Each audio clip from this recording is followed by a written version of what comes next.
Thank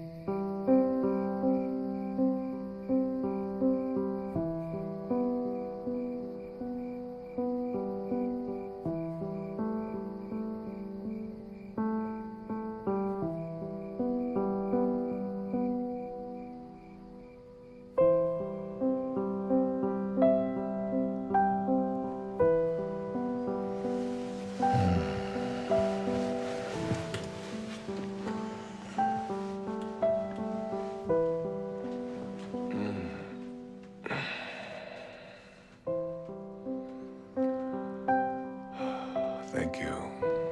Thank you. Thank you.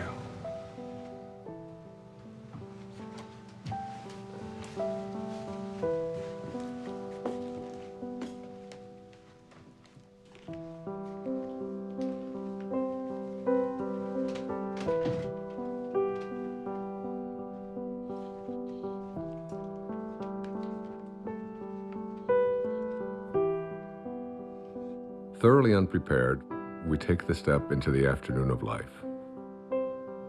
Worse still, we take this step with the false presupposition that our truths and our ideals will serve us as hitherto. But we cannot live the afternoon of life according to the program of life's morning. For what was great in the morning will be little at evening. And what in the morning was true, at evening will have become a lie.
Oh, hey. Hey.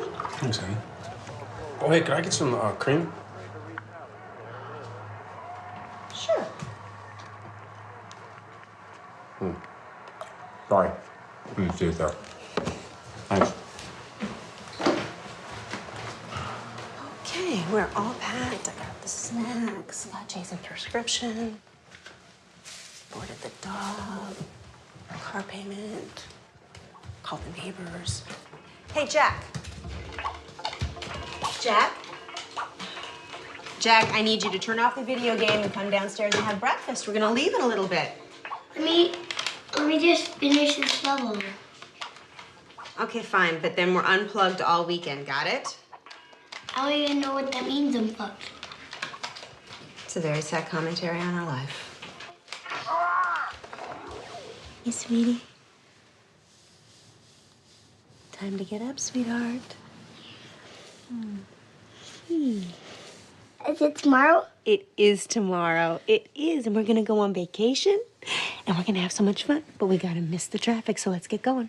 Gotta get up, monkey. Okay, off you go.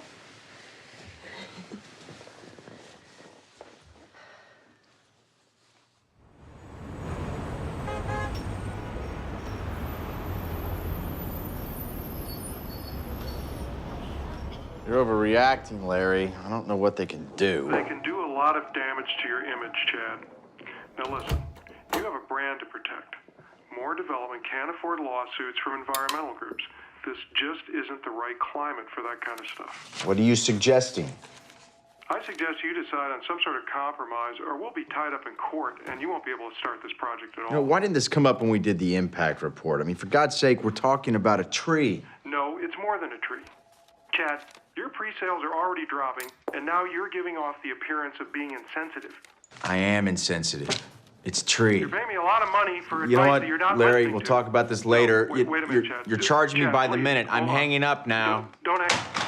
What was that about? I'm 80% done with this subdivision. Why don't you just not build near the tree? Then I lose money and you don't get your bonus. I'm not reconfiguring an entire section of it because of a tree. Never mind then. Have you made a decision about the board meeting this weekend in Monterey? Wait, what is this about? The House of Hope and Promise. Next time someone asks me to be on one of these boards, shoot me. Hugh Johnson is on it, remember? I went to great lengths to get them to ask you to be on it. Yeah. If Hugh Johnson's on the board, I'd better be on the board. In case you've forgotten, the House of Hope rehabilitates homeless families. I have put all of the information in this file for you. You can catch up on their mission in the car on the way there. I know what their mission is. It's to give handouts to people who can't handle things themselves. You know what? I never got a handout, and I managed okay. I will call your publicist and get them to say something about your philanthropic work. Hey, actually, that's a good idea. That'll deflect from the whole tree issue. Always thinking.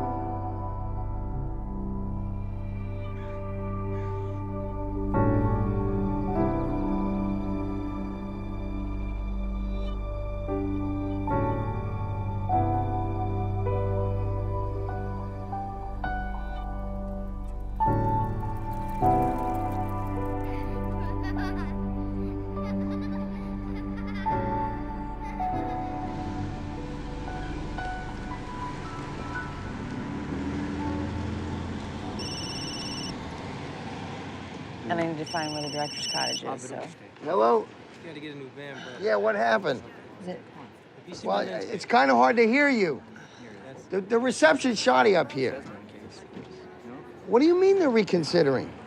You're kidding, right? Well, you're my agent. Too violent? What does that even mean? I don't make slasher films. I make art. You got to convince them of that.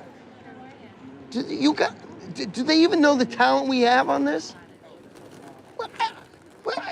You got to find a way to get them. Look, he shook my hand. He looked me right in the eye, and he said, "This is a go project. I want to do your film." Yes, because if the money doesn't come through, I'll have to scramble to get another investor. I thought this was a sure thing. Excuse me, coming through. You want to make me happy? Get the money for my film. That would make me happy. I gotta go. I'm on the Wayne Dyer thing. Hey, bye. Wow, damn. Is there anything we could do? You got about $5 million? If I did, would I be here? Then I don't think you can help me. Cheer up, David. It's a quick job. It's quick. It's quick and fun. It's 6:30 in the morning, Sarah. It's not gonna be fun. It's just a job. Nothing artsy. We'll get them their footage, and then we're out of here. Wayne! Good morning, David. How are you? I'm great. I hope this isn't too early for you. Oh, no, I've been up for hours. Good, good. This is Rob, our cameraman. We're very lucky to have Nice him. to meet you. Ron does sound. Hey, Ron, nice to meet you, my And friend. this is Sarah, my Sarah. production coordinator. Sarah. She's Pleasure. very resourceful. Great. If you need anything, just ask her. Got it. So if you're amenable, I thought we'd head down to the social hall area and then set up down there. Let's do it. I'm ready. I've been ready for hours. Yeah. Oh, let's do Grab it. your cape. Let's go. Super. After Do it. you, Jonathan. All right. All right. How'd you sleep? I slept great. Oh, is there I'm anything? excited about this. Is there any expectation I should know about? I have no expectations. I'm totally in your hands. Whatever you want to do, I feel sorry Okay. for you, Dr. Dyer. You're sorry you said that. I'm just gonna blot you a little bit there. You got a little shine. Okay. You can't go wrong at this place. Isn't it beautiful? It is gorgeous here. I'm sort of allergic to nature myself. Oh, I just love it. I'm so thrilled to be here. He looks good. You want less trees, more trees? How's that looking? Sure, that's fine. Do you know anything about the history of this place? Have you looked into it? Not really. We just go where they send us, you know? The guy who runs this is a fascinating guy. He was telling me about the history of it. You know, I can't hear him. Really a magical place. It's a, it's. Can you say that again? I'm sorry. It's a magical place. I got him. Back in 1913, Julia Morgan, she was an architect, and she designed this entire place. They set it up as a conference center for the Western Division of the YWCA, and they would hold all of their meetings here. And the name of the place, it's called a Silomar. You know, who knows what a Silomar is? And I was asking him, he said, well, a silo or a silio means refuge, and mar means sea. If we're good, we can start. That's interesting. Hear that, David? I heard it, yeah. This is a refuge by the sea, and it's just stunning. It's just so beautiful. I'm so excited to be here. Wayne, just so you know, tomorrow and the next day, we'll just ask you questions, and you go ahead and answer, and then we'll move locations and do more of the same. And I'll also be shooting some B-roll over the next couple of days. What again? B-roll? B-roll, like walk and talks and exercise. You're shooting the bees that are here? Yeah. Listen, it's your vision. I'm open to anything. Whatever you see, I'm happy to go along with it. Well, I'm more of a technician on this one. Really? Well, you know what? You might find yourself learning something. Maybe. Well, I'm open to it. Great. Let's go ahead and roll camera. We're speeding. Sounds good. All right, Sarah, would you be kind enough to slate it? I would love to. You're gonna slate me? I'm gonna slate you. All right. Dr. Dyer, interview 1. Okay, Wayne, you came up here to write your latest book. Can you tell us a little bit about what you came up to write about? Yeah, I'd be happy to.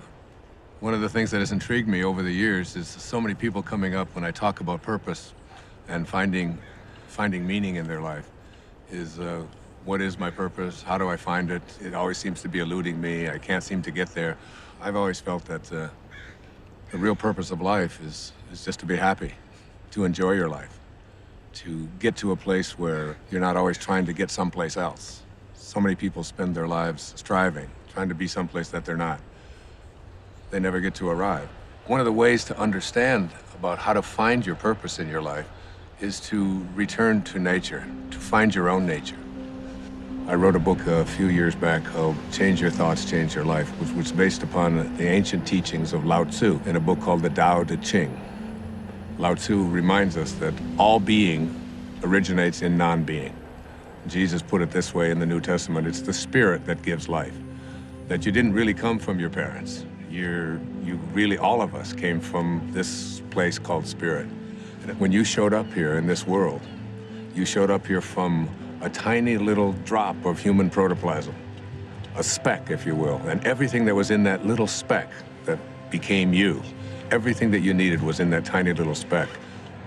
One of the most important metaphors that I ever use is that the first 9 months of your life, from the moment of your conception until the moment of your birth, everything was being handled for you. There was nothing for you to do.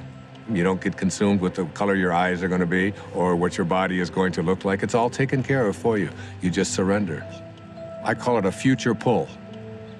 And it's pulling you in the direction of whatever it is that you were supposed to be. And to me, it's not too great a stretch to say if everything you needed for the physical journey was already handled in there, then why not everything for the rest of the journey as well? All of your purpose, it's in there.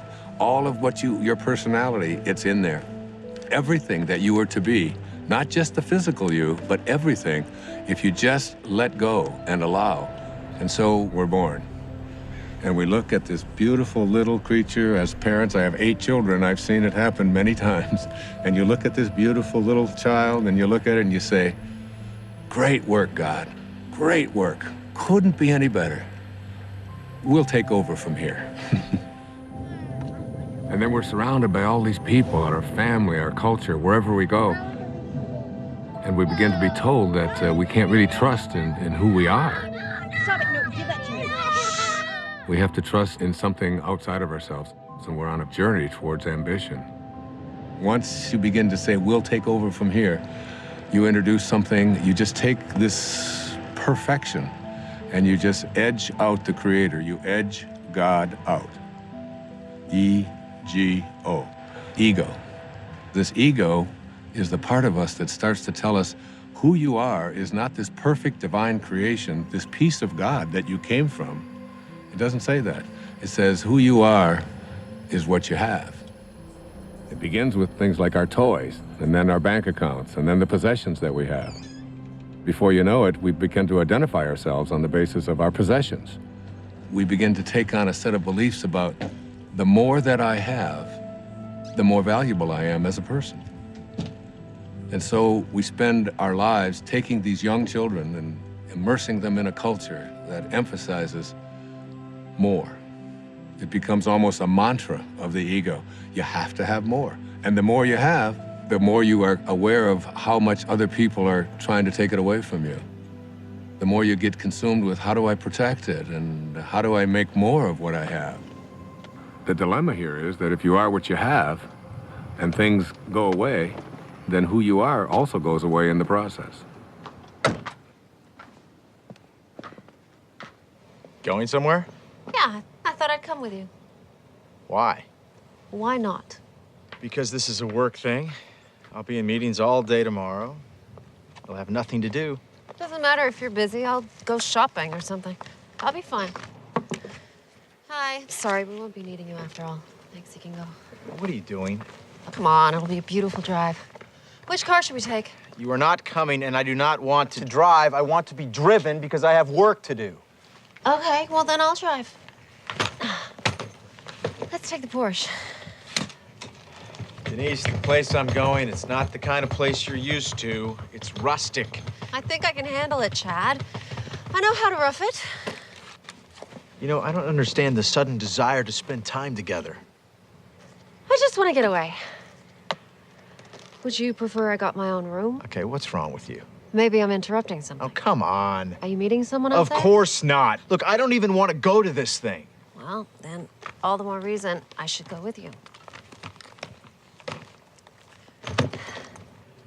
You're not going to fit all those bags in the Porsche. Why don't you help me try? The second aspect of the ego is this idea that I am not only what I have, but I am what I do as well. You gonna get that? No, please, go ahead. Oh, it's all right. No While we're problem. stopped here, do you want anything, Dr. Dyer? You want water or anything? No, I'm fine. Still rolling, guys. We're cutting. What? Oh, keep rolling. Please. So, second component of this ego is the idea that not only is who I am what I have, but it's what I do. And what I do becomes this thing called achievement. And in this whole world of believing that I am what I do, we become consumed with this whole idea of my success, my value, my worth as a human being is based upon how much I accomplish. So I have to make more money, I have to get a promotion, I have to compete with everybody else who's trying to get what I have. We are taught this over and over and over again. All of our young people are taught this when they go out into athletics. The most important thing you can do is be number one, and you say, we're number one, we're better than everybody else. And we constantly find ourselves in this competitive notion again of believing that our world is one in which we have to compete. That's what the ego says. Now, the third aspect of this is the idea that I am what other people think of me. That is, I am my reputation. Particularly, this is relevant for young people who are taught that you have to dress the way other people think, and if other people don't like you, then there's something wrong with you. If you're consumed with that, then you're going to be something different every time you turn around. Now, this is particularly relevant with women, especially in relationship to the family. Women are often taught in our culture and our society that the only way that you can fulfill yourself is by how you relate to your family, to yourself as a daughter, to yourself as a mother, to yourself as a grandmother. And while these are very important and creative aspects of every woman's life, if that's the choice that they make, it's not necessarily the only thing. And many women feel that deep within them that they have a calling to accomplish something great, to make a contribution. And oftentimes we'll put it aside. So what I encourage women to think is, don't ignore that calling inside of you. Don't ignore the part of you that says you came here to create something powerful, and you have just as much of an influence in doing that, just as much of a right to do that as anyone else does. Sure, I saw that one too. I wonder if I can get the whole collection on DVD. I think that might be a possibility. You know what my favorite episode is? I don't. Kick the Can. Now that is a good one. You know, when all the old people become young again. Yes, heartbreaking, isn't it? You know, the other episode I like is the one where... You know what, I'd like to check in. I'm sorry. Are you with the wedding? No. There's a wedding? People actually get married here? Yeah, all the time. I'm not criticizing it. I think it's charming. Chad Moore. More development? Yes? Ethan Lipton. I used to work for your company a few years ago. Oh, right, yeah. Yeah, in accounting. Yeah, sure. Darling, we'll talk later, okay? Okay, great. Oh, be sure to tell the guys to show up on time tomorrow night at the rehearsal dinner. This whole weekend is going to be a continuous celebration of love. Well, I do like love. Well, that's why I'm in this business. Bye. Are you getting married? No, I'm with the band. Oh, well, have a fun weekend of love. You guys too. Do you remember that guy? Not at all. Hi there. Hey, let's see, I'm checking in. The House of something? Promise and Hope. Promise it. Chad Moore, I'm on the board. Welcome to Asilomar, Mr. Moore. We have you in north of Longviews. If you go out the door and to your left... My wife has joined me unexpectedly, so could we get one of the larger rooms? You don't have to tell him that. Well, they weren't expecting you. You were unexpected. Just one of the nicer rooms would be wonderful. Thank you. I'm not used to camping. Camping. That's funny to me. Let me see what I can do for you. There's so much stuff we can do. Oh, that'd be cool. Where are the kids? Huh? Oh, Ethan. Whoa. Jack, Ethan, come over here. Come on. Come on!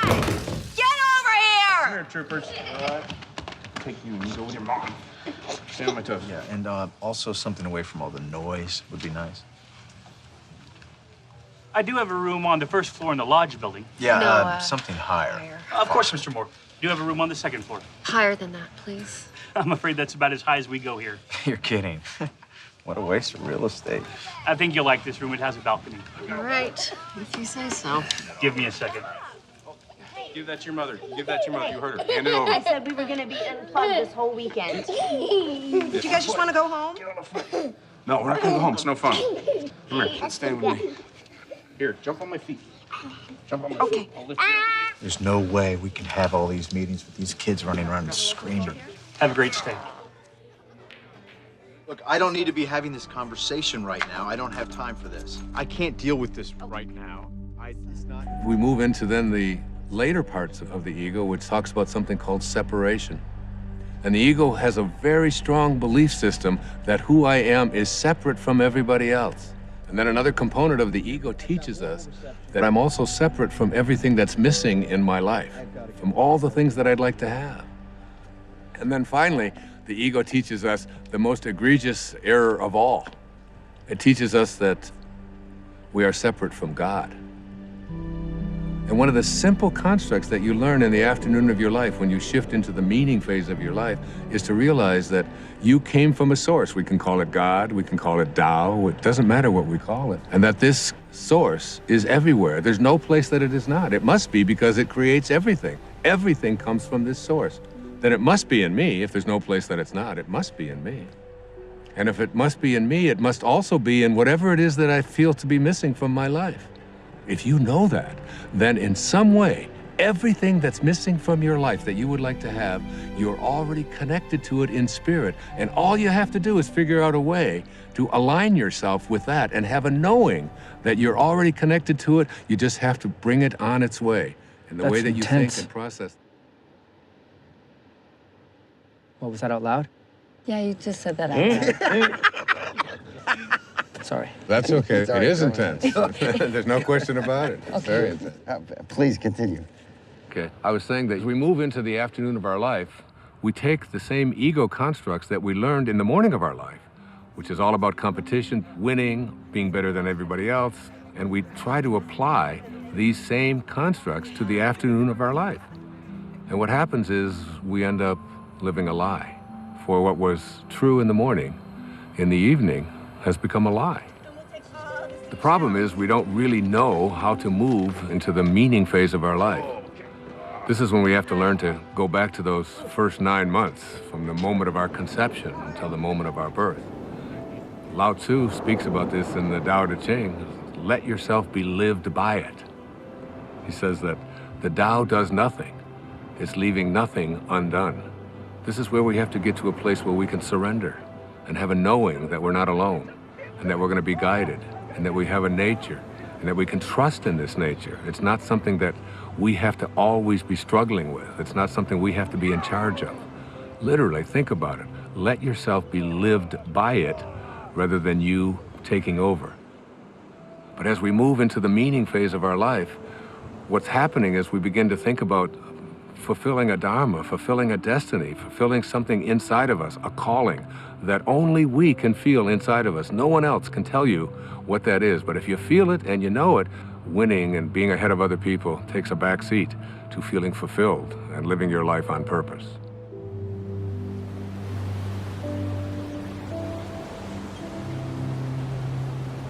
I'm coming to get you. No, Ethan! Don't throw sand.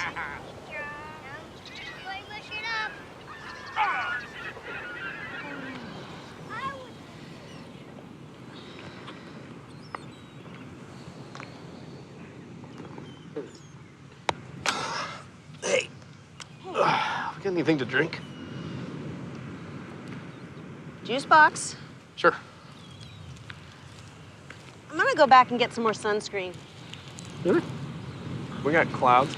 No, they can still get burned. Okay. You gonna walk back? Yeah, I'll be fast. Well, we can wrap it up here. No, look at them. They're having so much fun. I don't want to drag them away. I'll be right back. Okay.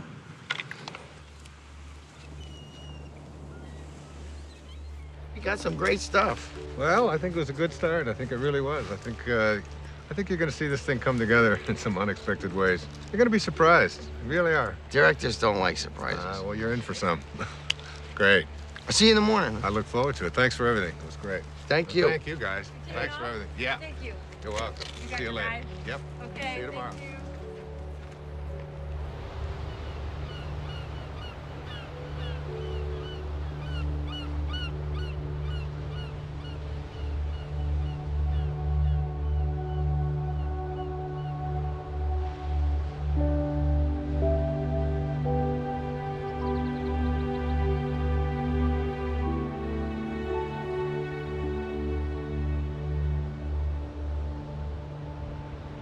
Amazing, isn't it? Yes, it is. Looks like they're reaching for each other. Sorry? Well, the trees, it looks just like they're reaching for each other.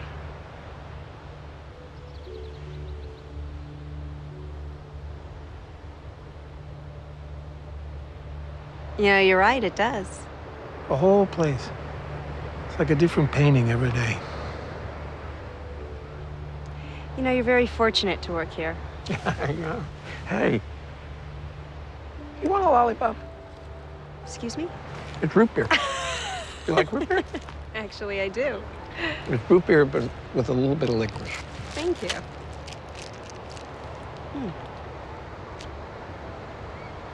I like it. I like everything about this place. Like what? What do you like about it? I don't know, it's just, it's so beautiful. I can't describe it. In words, yeah. I guess so. I mean, words versus images. Images? Pictures. No, don't do that either. I used to. When I was in college, I used to drive down to the beach and I'd sketch for hours. Oh well, doesn't matter anyway. Oh well.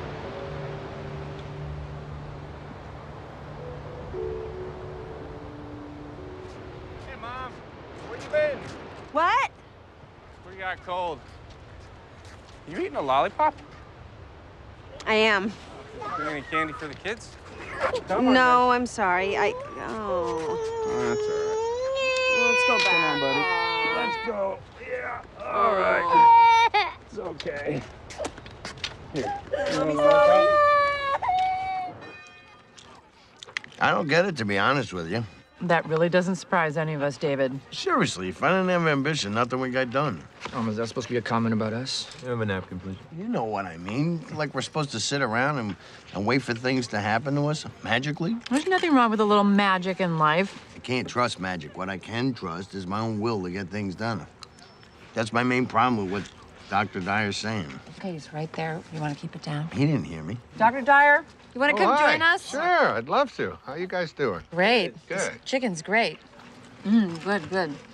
So, Dr. Dyer. Yes. We were all just discussing your Right. first interview and all those things you said. And basically, David thinks that it's all BS. What? David? Really? I don't think all of it is. I mean, I'm entitled to my own opinion, right? Absolutely, you are entitled to your opinion, and I respect it. And you know, David, you don't have to get this all at once. You know, just get a little bit at a time. That's all it takes. You know, you just start practicing it. Eventually, it becomes a way of life, and you start living from a different perspective. I'm not really a spiritual person. I'm too busy. Yeah, spirituality is kind of like a luxury. That is true. I find it hard to find time to meditate. Let me ask you this. Do you think that you're an inspired person? Do you live an inspired life? Do you feel inspired? I have no idea. Really? Well, let's take an example. Let's supposing I had an apple pie that we had just made. And out of this apple pie, we take one slice. We take the rest of the pie, put it over here, and I take this slice and I give it to someone. Let's say I gave it to you, Ron, and I say, Ron, what is this? That's an apple pie? How do you know that? How do you know it's an apple pie? Because it came from an apple pie. So, well, you laugh, but I mean, the truth is that's a very profound statement that you've just made, that everything in the universe must be like what it came from. You take an acorn and you'll never get a rose bush out of it. You look at yourself and you ask yourself the question, where did I come from? Who am I and what am I like? You know, instead of making our choices out of the place that we really are, our authentic self, we're making them out of the ego. And every time we make choices out of the ego, all kinds of things begin to happen to us that take us away from finding meaning in our lives. How do you know if you're making a choice from your higher self? You gauge everything on the basis of how you feel. Are you stressed out? Are you anxious? Are you fearful? Are you angry? Do you feel good about yourself? Do you feel like you're on purpose? Do you feel like your life has any meaning? When you're operating out of the only part of yourself that is authentic, bliss is your response. But what about the upside of ambition? I mean, I'm a filmmaker, and if I didn't, doesn't ego serve me? I mean, if I was going with the flow, I'd never get a movie made. That's a conclusion that you've come to because you think out of the ego. You know, the fact is that you might even be able to make much greater films if you came out of a higher place. Imagine yourself as being able to live and work and do everything that you do from this place that, well, it's called Dharma. What's Dharma? Dharma is a spiritual principle that implies there is a purpose to our lives. Like an otter has a dharma, a bird has a dharma. Everything has a purpose. And when you find yourself living from that purpose, you have found your dharma. Your dharma is something that you will be living by.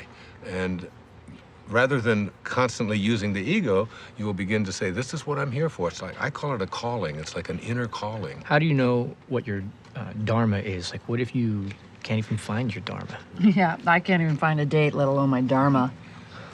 Well, your dharma isn't anything you're ever going to find. Your dharma is something that you're always connected to. It is your divine purpose. It is something that you are aligned with throughout your entire life. The ego has kept us away from it. Excuse me, I have to take this. This is what I'm talking about. I'm sorry to interrupt. How does this help me find a date exactly? You don't need to find a date. If you live what I'm talking about, you'll understand that everything will be perfect and everyone that comes into your life will come in on time perfectly. You're a divine creation of God. You're a spiritual being. You don't need anyone else to confirm that. I love that. It's true. Dr. Dyer said it was. It is true.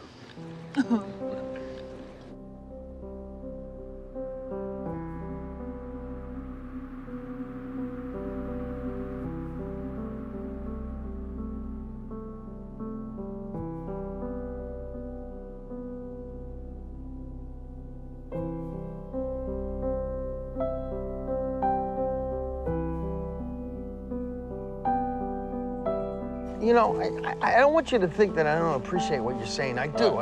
Not that you would necessarily be concerned with what I'm saying because that's the ego telling you what to think, right? So you were listening? Yeah, I'm listening. I just think it's good to have a plan. Well, what's your plan? To be a successful filmmaker, to make a name for myself, to make money, to have a good relationship. So you're talking here about prosperity, you're talking about abundance, you're talking about happiness. I haven't any problem with that. I've been attracting abundance and prosperity into my life forever. I think it's actually quite easy to do. I really believe in it. For you? Well, you know, the problem what you're talking about here is the ego. The ego and your attachments. You know, you become attached to you know, how much money you're making and how well your film is doing and is everything working the way I've been told that it should work. When you become attached to things and they go away, you then lose who you are. But it feels so much like survival. We're not talking about survival here. We're talking about a shift away from the morning of your life and having to do everything for external reasons and moving into a higher place in your life. Why don't we start with that tomorrow? How to make this shift? It's a good idea. You know, I tell my audiences all the time that if this is something new to you and you've never heard it before, there's a shift probably heading your way as well. Ha! That's all I need. It could happen.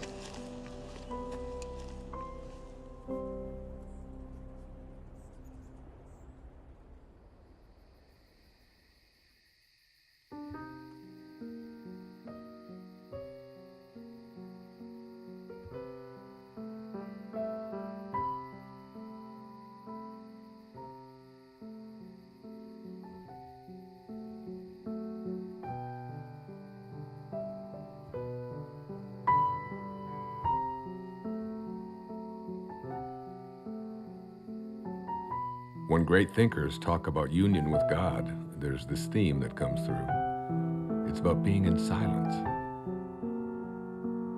When everyone else is asleep and there are no distractions, when you feel yourself alone with Source. This is the time when you are closest to Source. Being alone with Source is not just about feeling good, it's about a new awareness of my own divinity and what it's capable of achieving.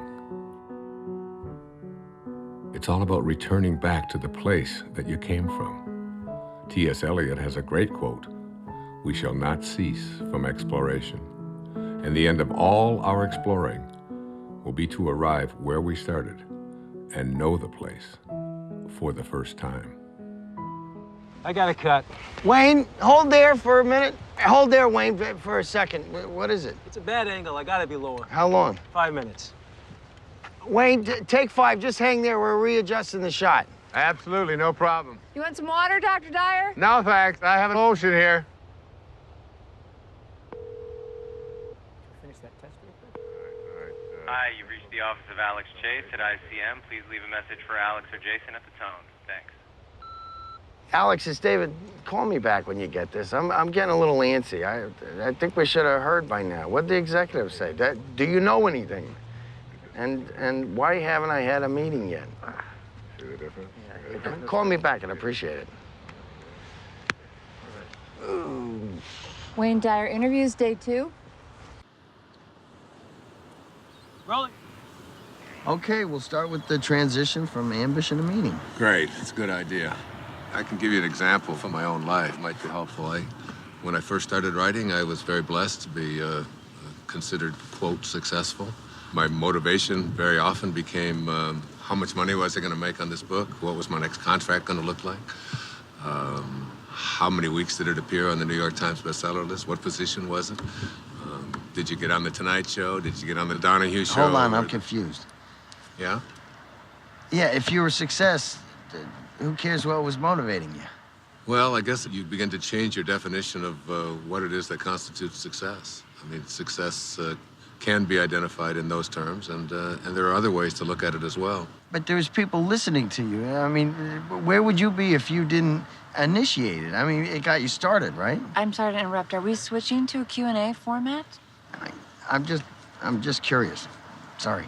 No, that's okay. It's a very normal question. It's a very common concern that people have. For myself, we talked about my writing, David, and yes, by all means, it was successful, but there was a part of me, inside of me, that said, there's something more for me. I was writing books about psychology, your erroneous zones, pulling your own strings, the sky's the limit. All of them were doing well. All of them were bestsellers. It was all, but inside of me, I was shifting. There was a calling to something else, and I could see the shift taking place in my life. And the shift was, it was more in the direction of spirituality. It was more in the direction of higher consciousness. I began to become excited and thrilled by reading people like Krishnamurti, by reading people like Muktananda. And I remember going to my agent and I said, I want to write a book about how to take some of these great spiritual ideas. He said, no. You're going to write a book about sex. He said, this is going to sell. This is like Dr. Ruth has got one, but you're way better than Dr. Ruth, you know, and he's going on and on. And he said, and then I've got a second book for you, and we're going to do a 2-book deal, and you're going to write a book about how to make money. You know, Wayne Dyer's approach to making money. And I'd say, Artie, I said, I can't do that. I said, I have to write about it. He said, no, nobody's going to buy this stuff. He said, that's the airy-fairy stuff. That's out there. That's all that new agey stuff. He said, you don't want to. I said, but I have to write that. That's what I'm living. That's what I'm feeling. It's so exciting. And I remember submitting the proposal to him, and he said, all right, I'll send it in. And they reluctantly, they didn't give me much of an advance at all because they didn't even believe in it. But off I went. There was a strong inner kind of feeling that I had something greater to give. I had something that I had to do that was beyond just going through the motions, just doing what I had already mastered, what I knew how to do. I remember when I made the shift, even though there was a little bit of fear, I remember feeling probably the freest that I'd felt ever in my life. I wasn't motivated by whether people are going to buy it, how much money I'm going to make, whether people are going to put me on a bestseller list. Those became external kind of factors. Those became things that started to chase me rather than me chasing it. Basically, I think, David, what I'm trying to say to you is that you get to a place in your life where you start to be guided by something that's larger than yourself. Just stay aligned with what you're here for and stay in harmony with Spirit, with God, with Source. Stay there. And as you stay there, the meaning phase of your life begins to take over. And once you cross over into the afternoon of your life, it's impossible to go back. Wait, Monday? You can't keep telling me Monday. If it was coming through, it would come through like 5 Mondays ago. Well, we can take a pause here for a second. You are not telling me this right now. What do you mean? They're replacing me? You don't know what to tell me?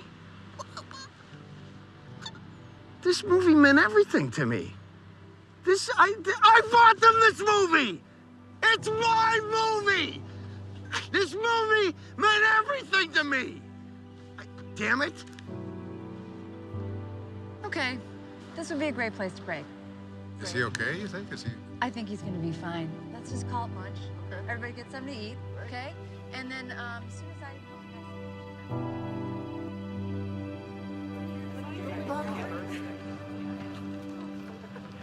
Lunch is 1/2 hour.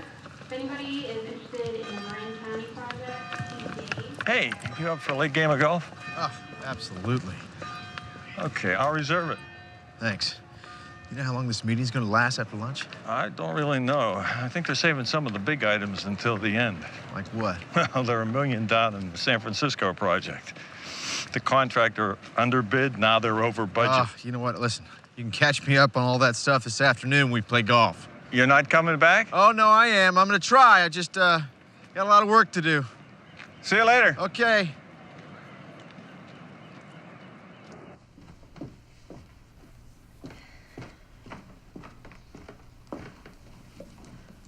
Good book? Not bad. I'm sort of a slow reader, but it's being patient with me. You said you worked for my husband? A long time ago. I don't think he remembers me. Oh, I think he remembers you. Well, he let a bunch of us go all at once, because, you know, he needed to scale back. Sorry about that. Hey, it's okay, truly. It's one of the best things that ever happened to me. I needed to try some different things, pursue some other avenues. Like your music? Like my music, yeah. Well, it sounds like your story has a happy ending. Not yet, I hope. No. Don't rush me now. No, that's not what I meant. I meant you seem happy. Come on. Hey, you know what? You and Chad ought to come to this party that we're playing at tonight. Oh, thanks anyway. Yeah, come on. It's supposed to be a continuous celebration of love. Isn't that what she called it? Oh, yes, I think she did. Okay, so you guys have to be there to help us continuously celebrate. I can't crash a party. I just invited you. You can't invite us. Too late. Sorry. Happened. No. Thanks, though. I'll see you around. Okay. Wear something comfortable.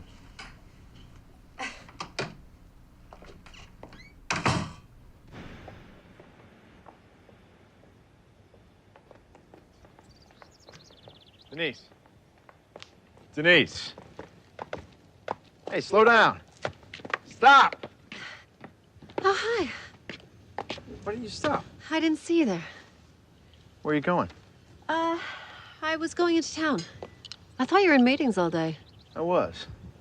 But, I'm bored. Yeah, well, if Hugh Johnson can do it, you can do it.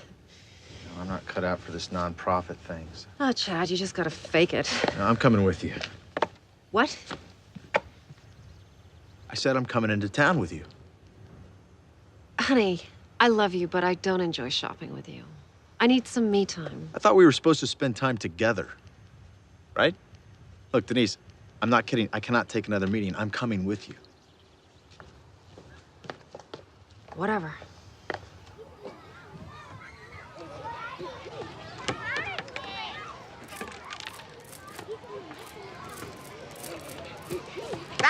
Hey! Guys! Stop it! Take it over there or you're gonna lose the water guns. Oh, they got you all wet. Ah, it's no big deal. It's just water. Water is soft. Don't give it another thought. It's great. I am so sorry. Don't be sorry. I've got 8 kids of my own. I've got grandchildren. You know, these things happen. Things get messy once in a while. It's fun. Well, thank you. That makes me feel a little bit better. I always see it as an opportunity to sort of practice what I call non-interference. Oh, I wish I could do that. Oh, you can. Of course you can. Really? I mean, I'm their mother. Isn't that a little irresponsible? I don't see it as irresponsible at all. I think parenting is not about having children lean on you. It's about making leaning unnecessary. Yeah, they've got a compass. Let them follow their own compass. What would I do with myself if I wasn't interfering? Oh, I don't know. Do you ever think about music or art or something like that? How'd you know? Know what? Nothing. Thank you. It was really, really nice talking to you. Well, you too. God bless you. Namaste. Namaste. All right, guys, come on. Time for lunch. I don't want to eat. Me either. Dad, before they eat them. Just come and eat when you're hungry.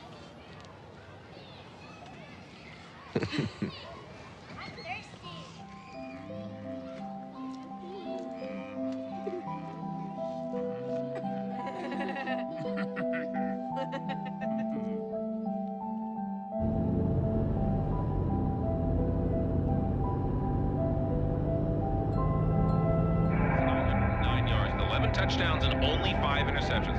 Now listen, Bob, the next Peyton Manning, you want to put 10 bucks on? And definitely he had that signature moment during the game against the Bears. But you know, he could have cracked many quarterbacks. On Tuesday, 5.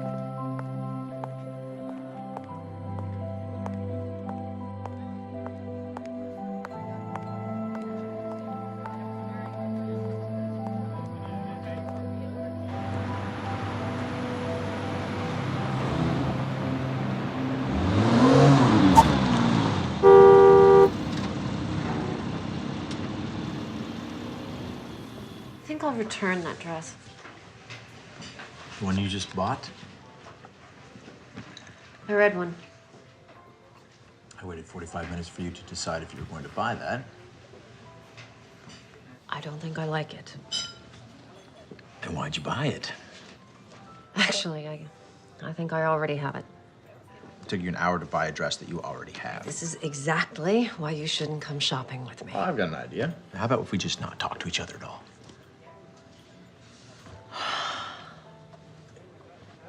Jesus, Chad. I really should have come alone. I've got a lot on my mind. You've got a lot on your mind. What could you possibly have on your mind? All right. I wasn't gonna tell you this until tonight, but...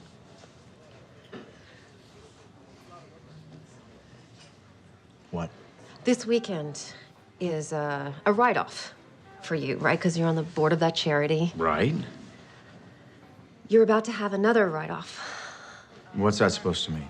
Ugh, God, I'm trying to put this in a way you can relate to. Yeah, well, I'm not relating. I'm pregnant. What? You're joking. No, I'm not joking. I don't want kids. I know. I didn't either. But this just happened, and I thought, I don't know, maybe it's time for change. You know, that we should experience this thing that everyone says is so wonderful. You know, maybe it's time to stop being so selfish and start thinking about something other than... I want to be selfish. I like being selfish. I like our lives. We come and go when we want. We're happy. Oh, you think we're happy, Chad?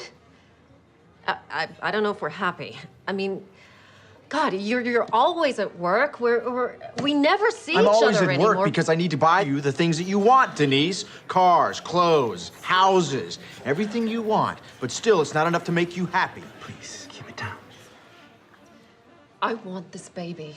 I think it could be the most wonderful thing we could do with our lives. Come on, I get what this is about. This is about you feeling like you haven't done anything in your life. So you think you need a baby to feel validated. Well, you know what? I don't. I worked my way up from nothing, and I will not sacrifice our lifestyle so that you can indulge in yet another distraction. Wow. A baby is not a pair of shoes, Denise. I know that, Chad. You are so cruel, and you're so mean. God, you used to be fun.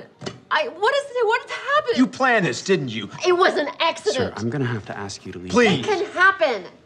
How could you do this? How could you do this? Thank you so much. Thank you for making this the tender, precious moment that every Tender, woman precious dreams about. moment? We don't have tender, precious moments. we You know what we don't. did have? We had a prenup, an agreement. You signed it. No kids. I know, and I changed my mind, okay? People can change. Well, you know what? Chad. I didn't change my mind. Well, what are you gonna do about it? Divorce me because I'm pregnant? I might. As a matter of fact, I'm definitely divorcing you. Will you please shut up? I'm definitely Fine, I don't care. Go ahead. I'm better off raising this baby without you. Good luck. You signed that prenup.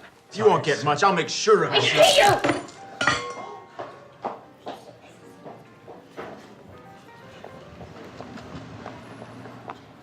Sir. I'm fine. I still need I'm you. fine. Sir, I'm still gonna have to ask you to leave. Oh, I'm leaving. Don't worry about paying. No, I am definitely paying for this meal. Please, sir, it's not necessary. Oh, she's got my wallet. Hey! You took my wallet, you kleptomaniac! You left it in the room, you moron! I'm calling my lawyer. I'm calling my lawyer right now. Oh, really? How are you gonna do that without your precious phone? Hey, come back here! Come back!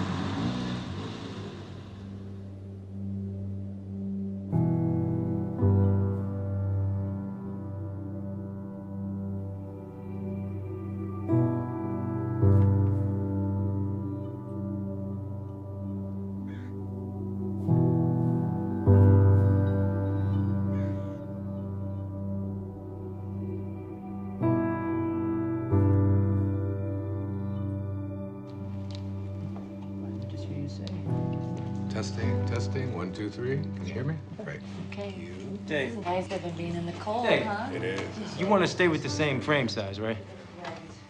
Yeah, sure. Okay, guys. Ready. Okay. Crossing. Okay, Wayne, can you just shift your chair just a tiny... Sure. Thank you. Oh, perfect. Okay. Perfect. Okay, so we good? We are good. All right. David. We're rolling. David? David, why don't we take it from where Wayne was talking about the shift? We can just continue from there. Sounds good to me. Okay, this shift, this movement from ambition to meaning, from the morning to the afternoon of your life, generally it's preceded by what we call a quantum moment. Sounds strange, perhaps, to use a term like that, but quantum moment really refers to the characteristics of what it is like when you have what Maslow called a peak experience. The first of these qualities, there's 4 of them. The first of them is that it's very vivid. The second quality or characteristic of these quantum moments is that it's a surprise. And the third characteristic of these quantum moments is that they are benevolent. They always feel good. The fourth and final quality is that it's enduring. That is, it isn't just something that comes and then goes and it's out the window. It lasts with you forever. For example, I left drinking behind in my life 21 years ago. And I couldn't even imagine that I could have given it up because I'd always had 2 or 3 beers every single day for the previous 10, 15, 20 years. I couldn't even remember a day when I hadn't. And I knew that I had to make that change. And it was 4:05 a.m. in the morning. I could remember the clock when it turned. I woke up and there was like a breeze in the room, something that I'd never experienced before. The smell of roses. This was 21 years ago now. I can tell you what was hanging on the closet, the hook that I had there. On the mirror there, I had a cartoon that I had there. I can still see that thing exactly as if it happened this morning. The vividness of this is something that I've never, ever been able to forget. I can remember how surprised I was at what was happening at that time. It was almost as if some kind of force had taken over, and I was just amazed by it. So if you're lucky this happens to you? David, it has nothing to do with luck. It's like when the moment is right, when you are in a different state, in a different place in your life, exactly what is supposed to happen will happen for you. The low points in your own life, these times when you think that nothing could go any worse, oftentimes are the things that we need to propel ourselves to a higher place. Let me give you an example. The night before that moment that I just described to you, I had taken my entire family, 5 children, and my wife, and we had all gone to this restaurant. And like I always did, every single time I went to a restaurant, I ordered not just 1 beer, but 2. And that was so that in case the waiter wasn't there when I wanted my second one, I would be able to have it. And the waiter said to me, "Oh, excuse me, sir." He said, "I'm sorry, but I can't serve you alcohol." And I said, "Why?" He said, "Well, last night one of our waiters served someone who was underage, and we had our license suspended." I said, "Come on, we're getting out of here." And I made each one of my children get up, get back into the car, strapped into their car seats and so on. My wife, who, God knows, had so much to do, and it was such a hardship for her. But it didn't seem to matter to me at that time because I wanted to have my beers, and I was making myself more important than everyone else. And we drove off and went to another restaurant. And I can remember thinking that night as I went to sleep how ashamed I was. My wife tried to talk to me a little bit about it, but I would have none of it. I was right, and that's just what the ego always makes you. It makes you right. And that night, that experience that I had at 4:05 a.m. the next day, not only did it get me off of alcohol, it probably saved my life. It transformed my life in so many different ways. And it was all because I was open to it. You don't believe that? Sounds like more sitting around until some sort of epiphany comes to you. It's not about waiting around. You know, in the Tao, one of the great lessons that I learned is that it teaches us how to be soft, how to be flexible, how to not be always in control. One of the great teachings of the Tao says that let yourself be lived by it. But you didn't do anything. That's the whole point. That's the place you want to get to, where you just allow. In the recovery movement, it's called letting go and letting God. Allowing this source that is always flowing through each and every one of us to do and perform its magic. And that magic will always work in our best interest if we just surrender to it. If you could just stop interfering in your own life and just let yourself be done. If you can get to that place, nothing will be left undone. Everything that you need will be there for you.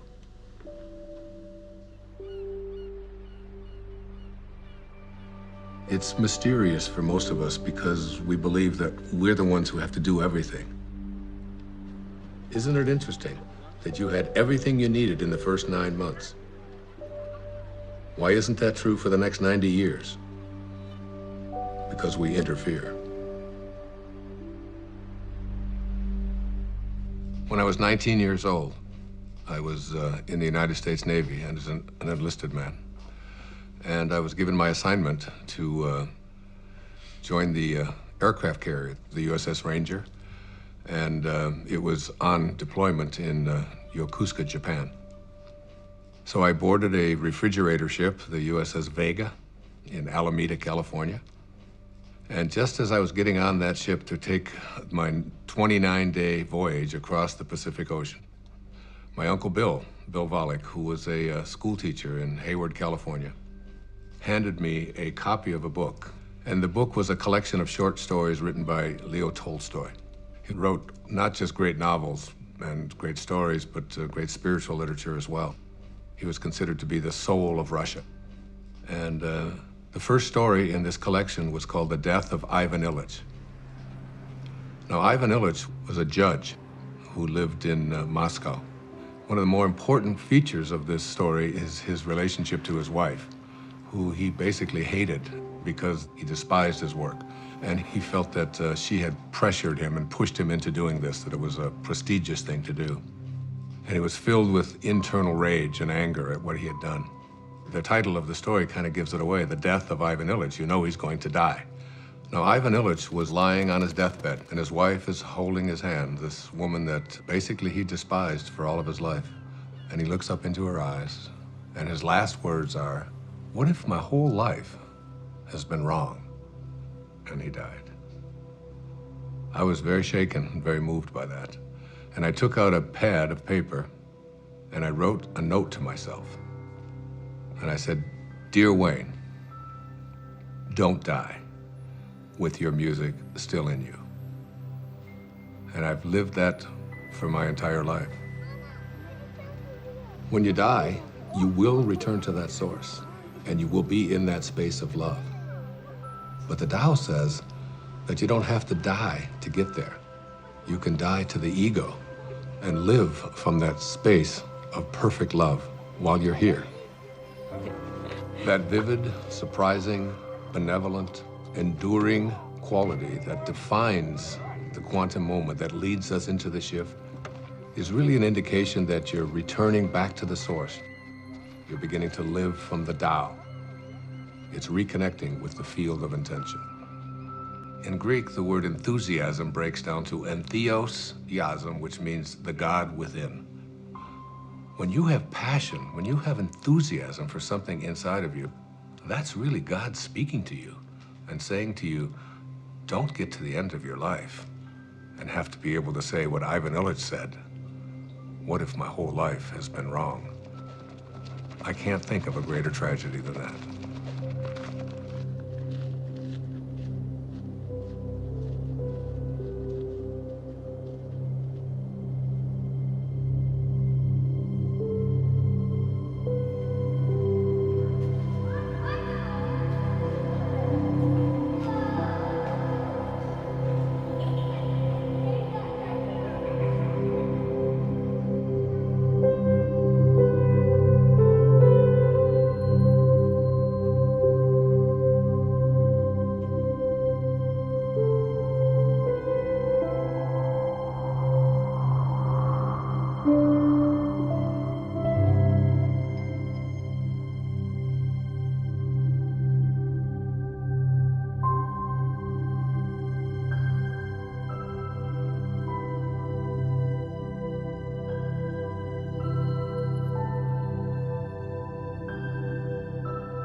Hey, Mom! What? What is it? Earth to Mom, where'd you go? I'm sorry. It's just... It's so beautiful. I was imagining how I'd paint these trees. You don't put paint on trees. Oh, no, honey. It's, like make a painting of it. You know, like you make a picture in school? Mom, you're not a painter. I haven't seen you paint anything. All right. Next one to that rock up there. Wiz, go! Go! Let's go get him. Let's go get him. Go, Wiz, come on! What did you do?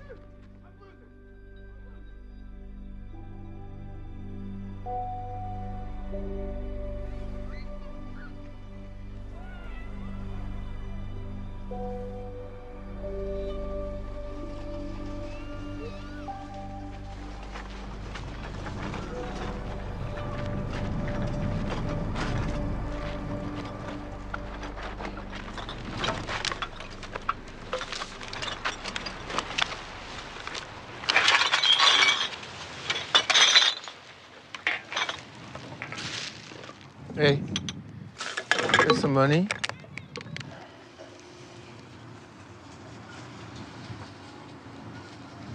God bless you. What? I said, God bless you. Why would you say that? I didn't even give you any money. You got any money? Not at the moment. What do you? Need to call a cab. Hey, here you go. This should help you. Thanks. Wouldn't happen to have a cell phone in there, would you? I don't need one. You make money with that stuff? I make good money. Where do you live? Over there. Over there. But my favorite place is there. Under that tree. That's my favorite. I know that tree. We are friends. It's a good one, huh? You know what you gotta do? You get some of these bottles, and you can make some money. There's a machine down there. You put the bottles in, and you make some money. Thanks. Maybe I can save up for a cell phone.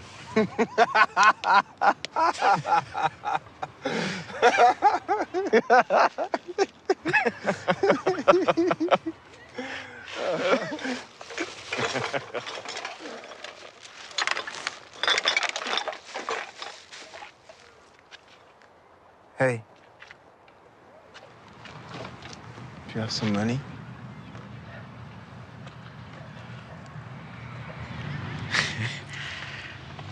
I do. I have 6 pennies. God bless you.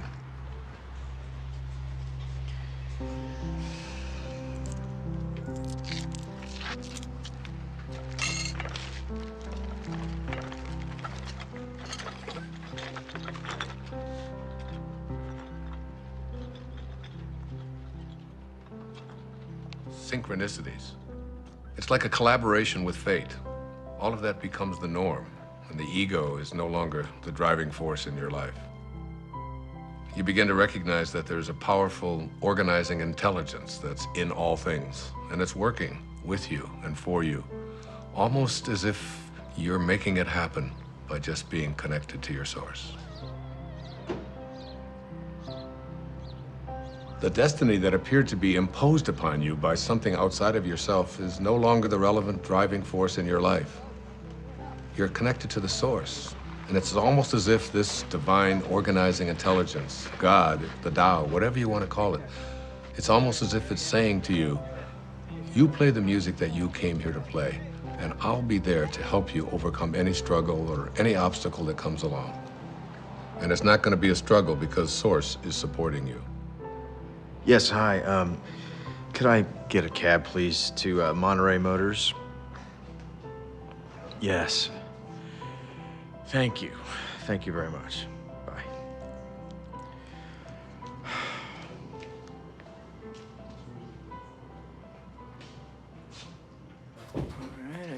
I can't stop thinking about what you said about a destiny being imposed upon you. Well, you know, I think all of us, each and every one of us, have a knowing within us. You know, it's been said that when you trust in yourself, you're trusting in the very wisdom that created you. It's there to tell us who we are and what we're meant to be. I know, but so much of Hey. society is putting stuff You wanna on get a drink? people. It seems like all the time. good. Dr. Dyer, can I ask you a question? Sure. Are men and women different when it comes to this? Do they shift differently? It's very different, as a matter of fact. There's some recent studies that have just been published on that. I'd be happy to share them with you if you like. That would be great. Okay, super. All right, I'm taking off. Okay, man, I'll catch up with you. So there was this incredible study done. It's, I've got it right here. It's called The Moment That Turns Your Values Upside Down. And there's 4 components to it. There's men and women before and after. Now, before one of these quantum moments, they were asked just to list the most important priorities of their life, from the most important to the least important. Now, for men, the very first and most important value that they had learned was wealth, the accumulation of money. It's not really that big a surprise, because we are taught as men when we're growing up that your job is to support your family, your job is to get ahead. And the second most important value for all of these men was a sense of adventure, to go out there and, you know, what, conquer the world, Be whatever. the guy. Yeah, absolutely, be the you know, the macho guy. The third was achievement. You know, as men, we're raised to believe that you are what you do, what you accomplish, what you're able to create. The fourth is the idea of pleasure. You know, going out with the guys, getting as many dates as you can, having as much fun as you possibly can. The fifth of these is to be respected, all right? And we all know as men what that means, you know? You're not giving me any respect, man. And then you get out there, and when you're growing up and you're a kid, and if you don't get respect, you're having fights. Here are the top priorities of our lives, you know, be able to make money, to have a sense of adventure, to have, you know, to achieve, to feel pleasure, to be respected. That's basically the morning of our life. This sounds like my list. What are you talking about? When was the last time you had fun? Oh, do not even listen to her. I know how to have fun. Do you mind? I'm trying to hear Wayne. Go on. Thank you. I appreciate that. All right. So the second part of this study, which is the after, a quantum shift has taken place. Same questions, only it's many years later, and they followed this over a lifetime. And the number one value is spirituality. Spirituality. The number one thing. It has gone from making money to spirituality, which wasn't even on the list before. You can't even find it. I've got the top 15 of them listed right here. It's not even on there. The second one is personal peace, less anxiety, less stress, if you will. The third one is family. Now, family was on the other list, but it was way down before. Now, what happens after one of these moments, you begin to look around and say, what is it that's important to me in my life? And then the next is God's will. This is the one that says, I have a sense of purpose. And then honesty is the fifth quality. Not just honest that I don't steal, but how honest am I as a man, you know, with my feelings, with yeah, that's exactly right, you know. Those are the top qualities for men. So there's the before and there's the after. You can see what a significant change this is, what a shift has taken place here.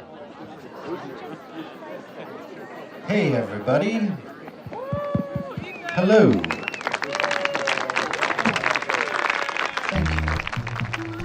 We are very glad to be here tonight. Steve and Lisa are dear old friends of mine, and so when they asked me about the prospect of our band playing at their wedding, I felt like I had no choice but to say, are you sure? Are you positive that's something you want to inflict upon your friends and family at your wedding day celebration? And Steve and Lisa assured me that that was exactly what they wanted to inflict upon their friends and family at their wedding day celebration. And so, here we are. You need a bossy man to love you, a bossy man to hold you close, a bossy man to dress and care for you, a bossy man to take control. You need a man with all the answers, a bossy man who run the show. The bossy man, he pays for everything. He never says, I do not know.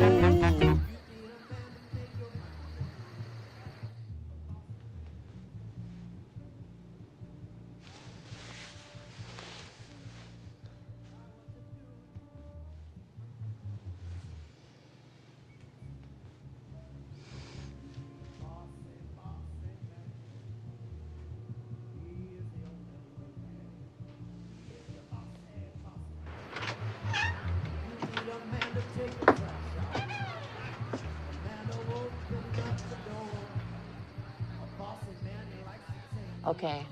I know what you're gonna ask. I can already tell. Yeah. What's the deal with the women? Bring it on. For women, it's even more astonishing. Before one of these quantum moments, the number one value is family. And it's not surprising because women are kind of raised in our society, in our culture, to be a good mother, to be a good daughter, to support your family, to take care of your children, and so on. The second one, which may surprise you, was a sense of independence, of feeling as if I would like to feel independent. Women are very conflicted. Yeah, makes sense.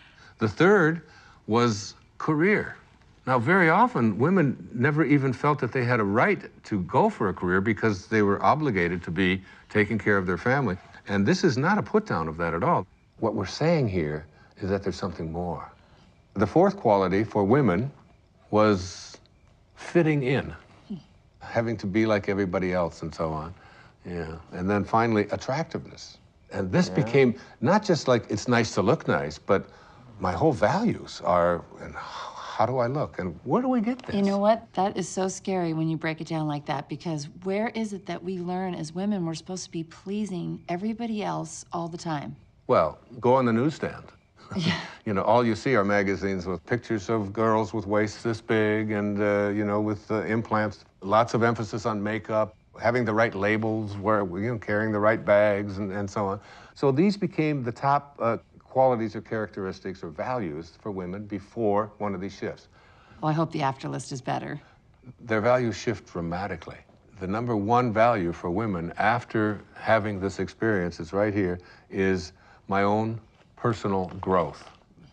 Now remember, before it was like taking care of everybody else, doing the right thing, fitting in, and now it's all of a sudden, how am I growing as a human being? How do I feel about myself? The second is a sense of self-esteem. Am I worth anything? How do I feel about myself? Am I a valuable human being? The third one is spirituality. My sense of my connectedness to something bigger and greater than myself. And then happiness. Again, this wasn't even on the list. It was almost at the bottom of the list before. How often have women been raised to believe that their happiness isn't an important thing, that doing what they are supposed to do rather than feeling, you know, a sense of, I'm entitled to be happy. And then a very interesting one, it's called forgiveness. This became very important in their lives. Forgiveness. That's good, because then you can forgive all those people that gave you bad information about what you're supposed to be doing. Yeah, there's a whole lot of resentment that begins to take place in people. It's what so many people just go along with. Oh, Right. Joe. This is great. Hey, you're the best. Thank you so much. This is great. We should be filming this. Thank you very much. Good night, guys. You guys did so well on the hike today. Good night. Can I have a glass of water? Of course you can.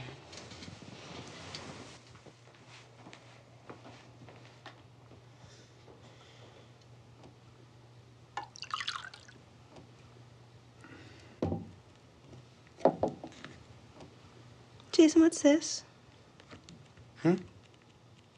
This paper and pencil wasn't here before. I don't know. No idea.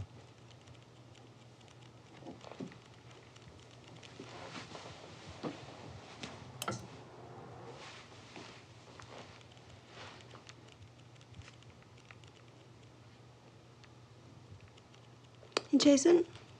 I think I'm gonna take a shower. Okay.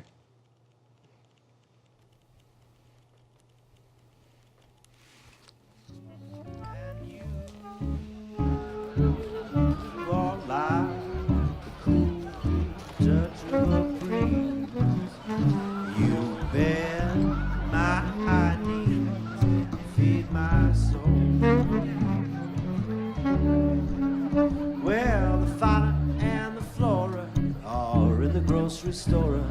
Someone's getting rascally and spry. Fauna says to Flora, I really do adore ya. Flora says, I know, tell me why. You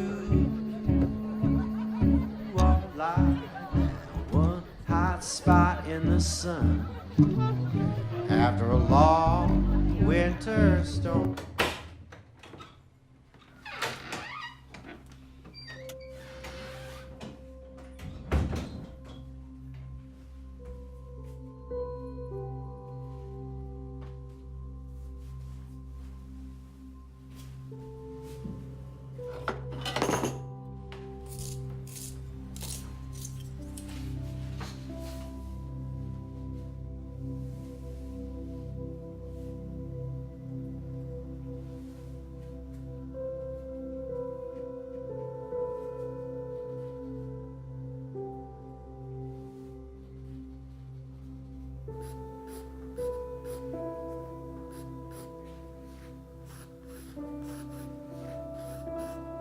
I don't know, would you guys like to hear? I think maybe the only true miracle that ever happened to me in my life. A real miracle? Yeah, it was an authentic miracle for me. It was a healing that took place that I still can't explain. So it was in the year 2000, and I had taken a group of 25 people on a spiritual tour to Assisi. I've made several visits there. In fact, I wrote an entire book called There's a Spiritual Solution to Every Problem, based upon the prayer of St. Francis. And I lectured for a couple of hours about it, and we all had visited the places where St. Francis had lived and performed so many of his miracles. The next day, we were going to take a tour to a place called San Damiano, where St. Clare, who was the first female to ever become a part of the Franciscans, lived. And on the third floor there was the bedroom, exactly as it was in the 13th century. There was a young man on that trip. He was 21 years old. His name was John. He was from Pennsylvania. He had cerebral palsy, and he had two very heavy braces on each one of his legs. We were going to go up to the third floor. Now, this was a winding staircase to get up to the third level where St. Clare's bedroom was. Now, John, in order to be able to go up the steps, he would have to move his leg out like this, you can imagine, and then he would go up the step, and then he'd bring the other one down, and then he'd go up the next step, and he would bring it back because his legs were stiff. But as we started to get into the very narrow part of the staircase, he couldn't, his legs wouldn't go out. He could only go this far, so he couldn't go up. And you can imagine he couldn't go down. It was impossible for him to go down. So there he was stuck. I was ahead of him. And he stopped me and he said, Wayne, I'm in trouble. I can't go up another step because I can't get my leg out to the side. There's no room and I can't go back down. What are we gonna do? And there was a whole row of people behind waiting to go up this very narrow staircase. So you have the picture? Old people don't whisper, 'cause old people can't hear. We'll just talk louder and louder, year after year. Stop looking at me funny, get over here, and I'll whisper.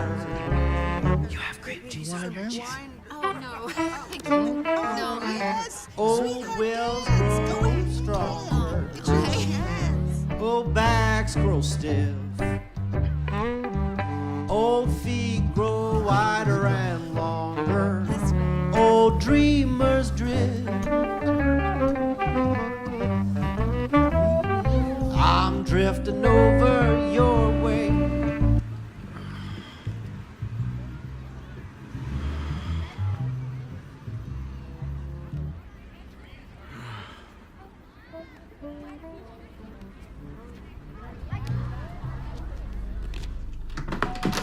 Denise?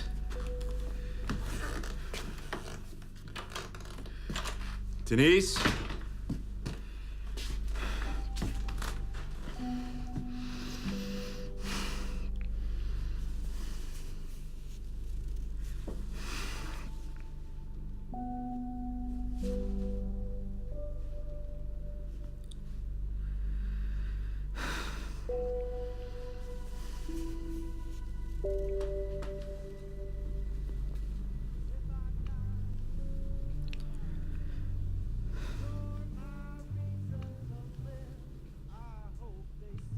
So I said to him, without even thinking, John, what I want you to do is just strap yourself on over my back and put your arms around my neck and just lean over and I will carry you up these steps.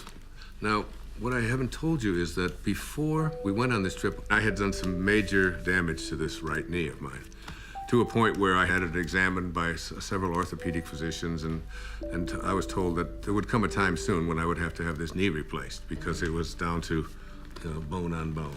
So as he got on my back, and now we're talking about 240 pounds or so, he went, I went about 3 steps and I realized that my knee was about to collapse and I was gonna go straight down. And I had a quick vision of what the newspapers and the Assisi Daily News were going to say the next morning. Spiritual teacher collapses, bottom of the stairs, 40 people dead. You know, it was like, and so as my knee started to go down, at that moment, I saw a vision of St. Francis. I had a vision of what he would look like, and he didn't say a word. It was very, very quick, and he just went like this with his hands. In other words, stand up. And suddenly, and I had the fragrance of roses was in there, the same fragrance that I had, remember in the story I told you? In that quantum moment when I had that, the same kind of thing. And I stood up, and I started walking up the steps with him, and my knee just suddenly righted itself. It was fine. Not only did it right itself, but I suddenly had like a burst of energy like I've never had before. And I started walking faster with him on my back. Then I started running. And I ran up all of the stairs. My wife was waiting at the top, and she said, "What happened to you, and what are you doing? And everybody else is out of breath." And I said, I had a miracle. I just don't know what happened. And I realized that my knee didn't hurt anymore at all, and I wasn't limping, and I had no pain in it at all. By the way, I've never had any surgery, nothing ever done to this knee. It was a healing that had taken place in that moment.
Hey, you coming to bed? Yeah, I'll be there in a minute. What you been doing? Oh. I thought you were gonna take a shower. I did. And your clothes? I was going to, and then I got distracted. Huh. What you been doing? Nothing. Are you all right? What do you mean? Well, you just seemed a little checked out today. Just wondering if anything was wrong, or... No, I'm fine. Don't worry. I'm a little worried. No. Can I look? Jason, no. Quinn, I just want to look at him. Jason, no. I love what you do. I just wanted to look. Can you please go? Quinn, I just want to Just go. see... Please? No. You know, really, you're not very good anyways. Really, don't bother. Don't bother.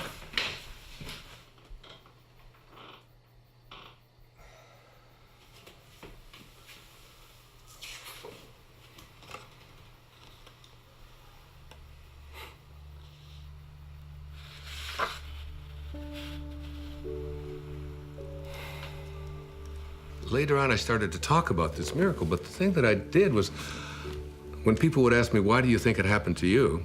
I would always say, well, why not? I mean, I'm Wayne Dyer, after all. You know? And I've written an entire book about him, and he's... I deserve a miracle. Yeah, and it was like, and I really believed that it was like a special sort of thing that came to me. That's what happens, you know, when you get your ego involved in it. And what happened in that moment is that I totally forgot my ego. It wasn't that I'm so grand and so spiritual or that I'm so special. My instantaneous reaction to what John needed was to just reach out to him, and that's when the miracle occurred.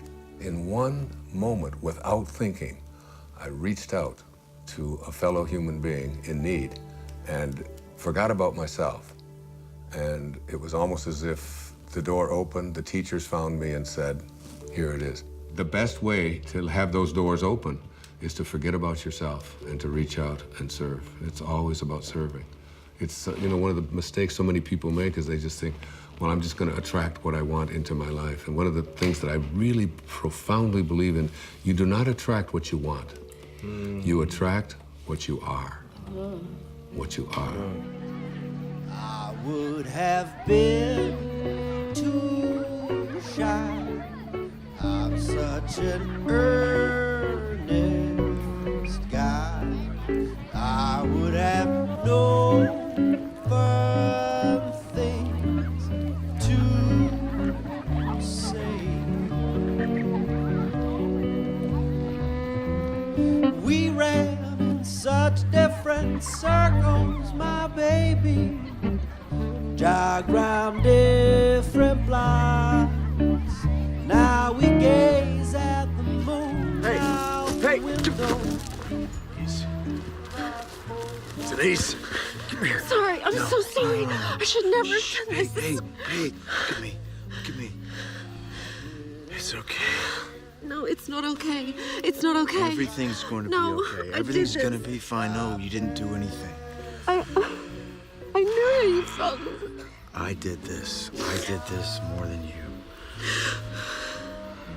Listen to me. I'm sorry. I love you. I love you so much. You're gonna be okay.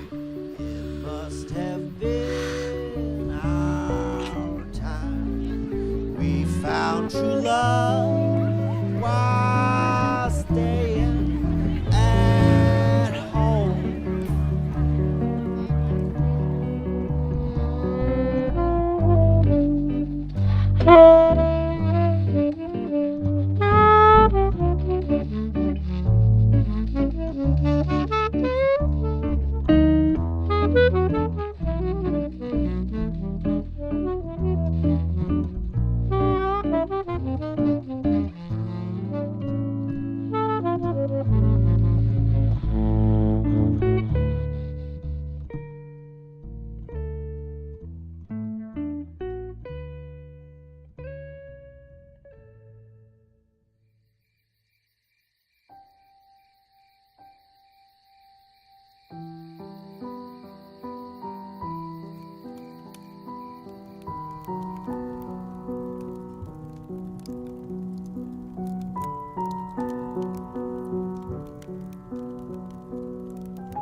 Don't stop, that was great.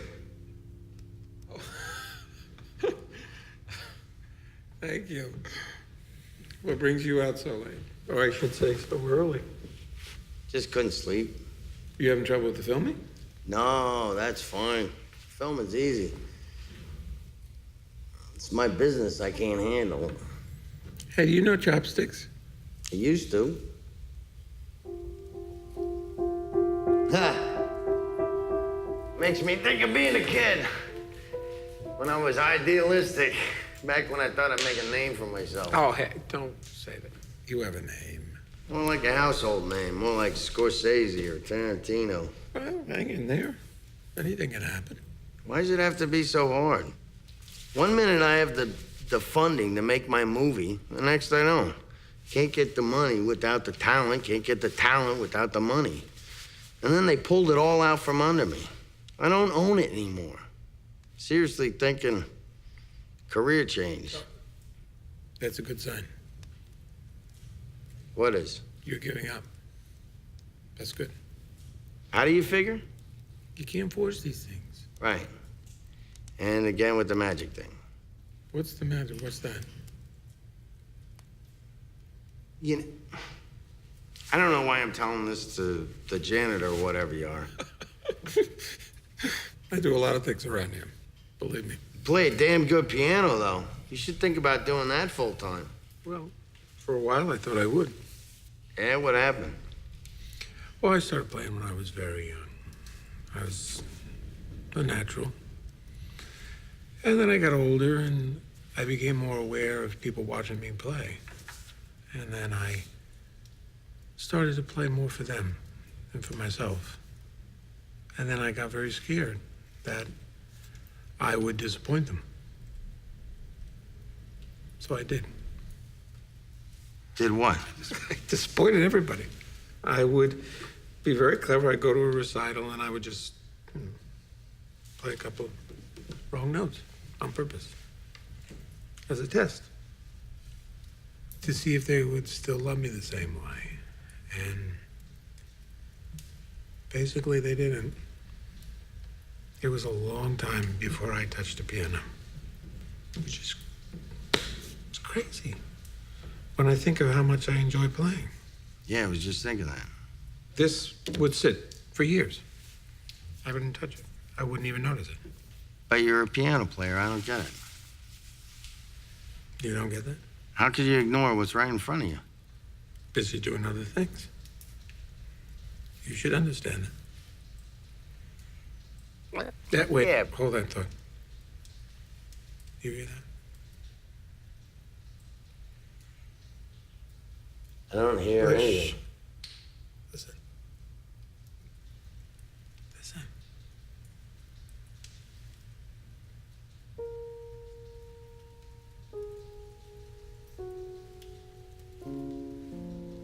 That's nice. I like that. I like that too. You making that up? Yeah. Well, no, sort of, yeah, mostly no. What? It's just something I could do. Make music, you mean? No. And you're a good faker. Yes, I'm just listening. Listening. I listen. And then I just play what I hear. I'm not making it up at all. It makes itself up. Makes itself. Exactly. I just play. Sometimes all you gotta do is just show up, pay attention, and music happens. Your music happens.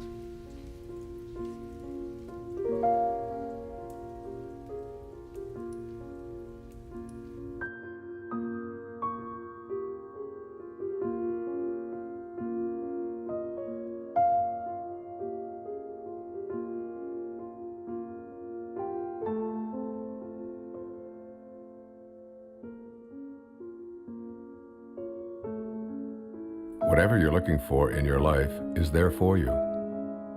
It will show up where and when it's needed. It's always in your mind. Whatever you need to complete this project, whatever you need to create, it's all there. You can prepare and then let go. It's an easy trusting that everything will happen perfectly.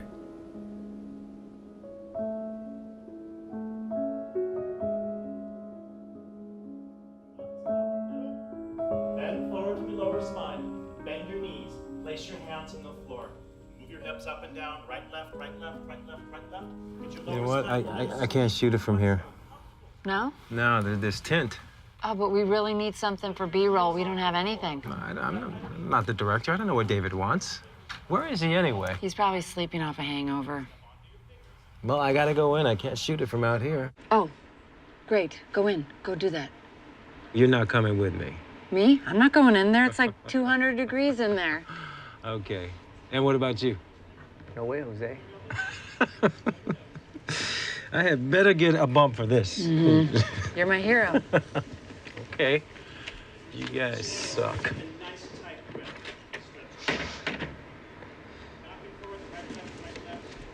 Hey, good morning. Good morning. I got up early. I was scouting locations. What? I found the most amazing spot overlooking the ocean. For what? For this? Yeah, for this. Really? It's a little bit of a hike, though. That's okay. We will indulge your creativity. You sound inspired, David. I am inspired. I'm making music, doing the down. What are you talking about? What is Rob doing in there alone? That's some crazy hot yoga torture. Yeah. I can't let him be in there by himself. Cover me, I'm going in. You're going in? Pick up your right foot in front of you. He's going in. I can't believe it. We live in a world in which all things are possible. There are no accidents. There's a divine organizing intelligence that supports all things.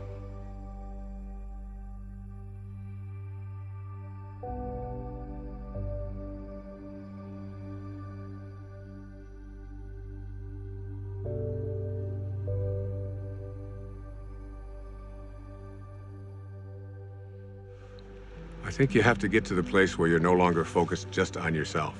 And the things that you really want for yourself, you begin to say, how can I want them more for someone else than I want them for me? And that's God realization.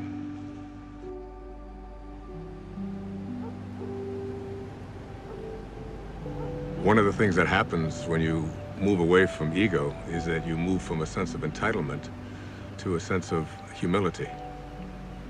You realize you're entitled to nothing. That's just the ego speaking.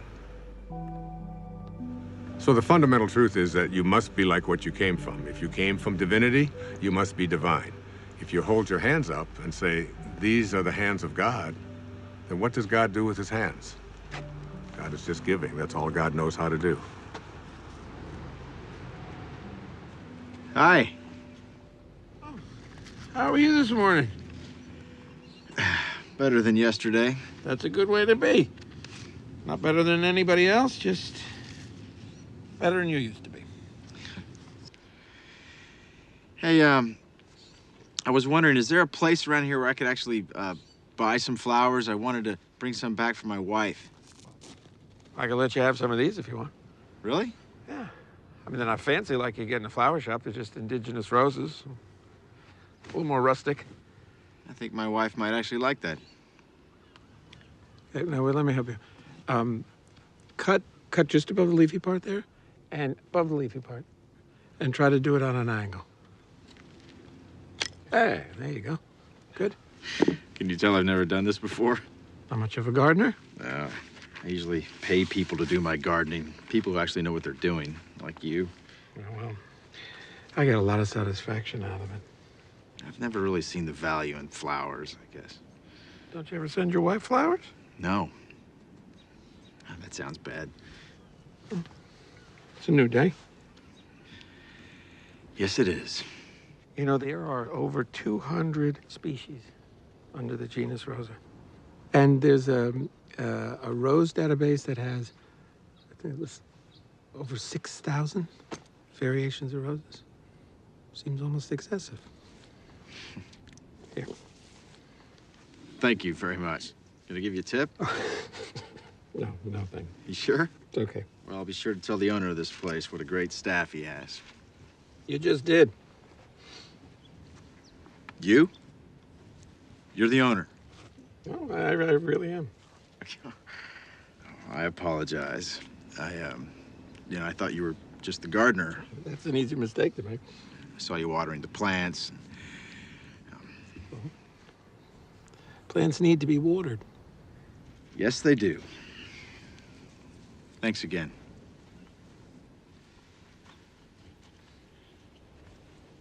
Can I ask you a favor? Yeah, sure.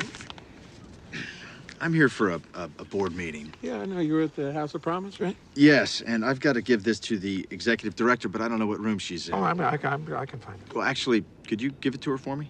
Yeah, sure. Is it important? No, it's just some papers. Okay, yeah. And if you could give it to her this afternoon, after I've left. Yeah, I can do that. Appreciate it.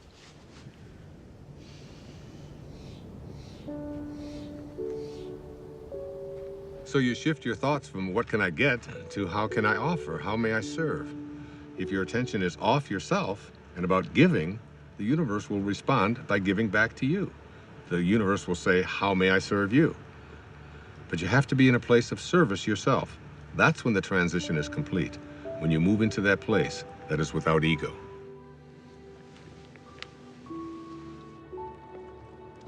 Hey there. Hi. Missed you yesterday. Had a great game. Yeah, got stuck in town. Yeah, I understand. Things come up. Yes, they do. How'd the meeting go? Nothing changed. They still need the money. But once they get the money, we'll see who gets the contract. See you in the city. All right, see you. Not so fast. Don't tilt it. No, we don't want to crush the flowers. That's very good. Oh, I'm telling you, you don't want to know how much these flowers cost. You know, it's the same florist the mayor uses. Now, oh, be careful, please. Thank you.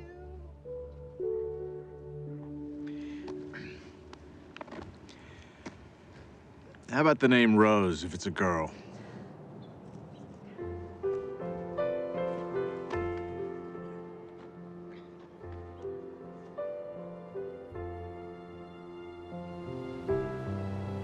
As we move into the meaning phase of life, it's not as if you no longer are ambitious. It's that you have ambition with meaning. You're ambitious about other things. So now your ambition is transformed into purpose, and you have to learn to become the observer and to step back. You begin to live in process, trusting where your source is taking you. You begin to detach from the outcome. And that detachment allows you to no longer be fighting. It allows things to just come to you. And you're no longer being the person who's making things happen. You're allowing them to show up. The fight is gone. So I get asked over and over again, is there a purpose to the ego? And my reaction to that is it's just not worth defending. The ego is the thing that is the false self. And when you're defending it, you're defending an illusion. You're defending something that really isn't who you are. Your authentic self is way beyond the ego. Every one of us knows that we came here with music to play, and yet we have a tendency to believe that we are separate entities and that we have to fit in, and that's our role in life. And none of that is true. The shift can happen in many ways. It can be just a comment. It can be a coincidence that occurs, a particular event that you weren't expecting. It can be anything at all, but the result is always the same. You begin to realize that you're not here to push life, to make it a struggle all the time. You're here to enjoy and to be living in peace. That's what happens when you're in the afternoon of your life. I was just thinking about all the things I have to do to pack us up to leave. Oh, yeah? I'm like a walking to-do list. I think 90% of my day is spent managing everyone else's life and all their problems. Uh-oh. You are very appreciative. It's not what I mean. I love taking care of you and the boys. I do. I love my family, but... But? When I paint, I go somewhere. I feel connected. I feel blessed. And you're good at it. I miss it so much. On the hike yesterday, and Jack told me that I don't paint. I realize that my own children have no idea who I am. They don't even know what I do.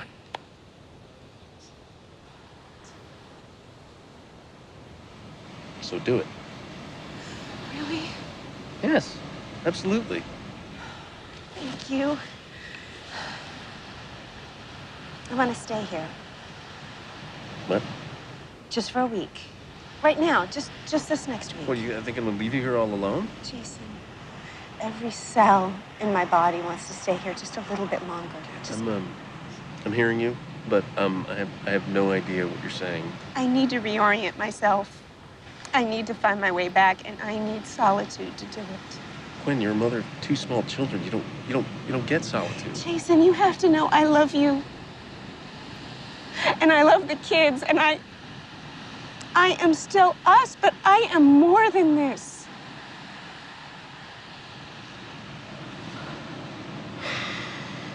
Okay. There's just one problem. See, I don't know how to do what you do. You'll be great. It's just for a week. You'll survive. And then we go back to normal. I don't know about that. Oh, you're good at this. Oh, that's not fair. You know what you're gonna get good at? What? Laundry. I see lots of laundry in your future. That's great. That's great.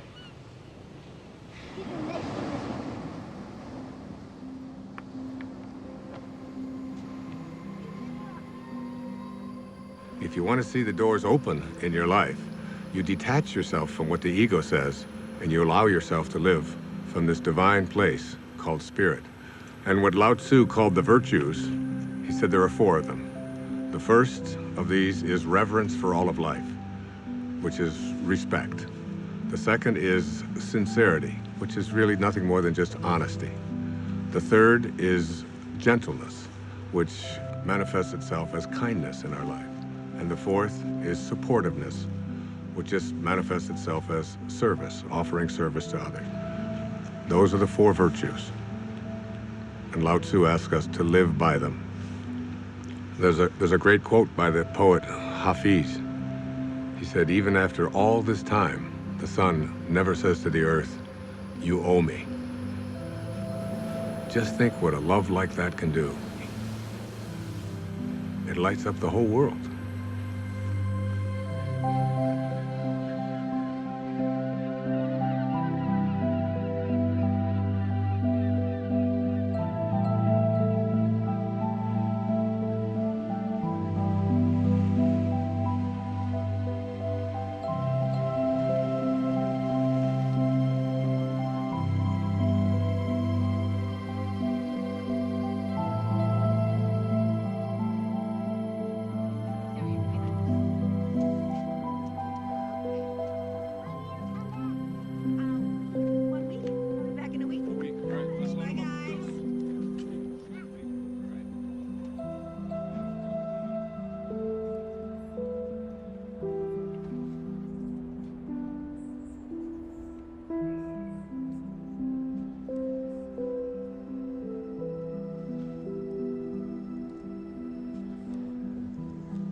Oh, David. Hey. Hi. How you doing? So did you get everything you need? I think I got even more than that. Really? I'm actually inspired. I was looking at some of the footage. I'd love to do something with these interviews, something creative. Like what? Well, this place.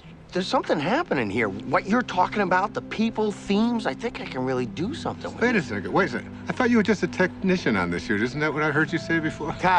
I guess not. I think I'm getting it. Well, you know, David, the point is we're all going to get it. Ultimately, we're all going to get it. There's a great line from A Course in Miracles where Jesus says, if you want to be like me, knowing that we are alike, I will help you.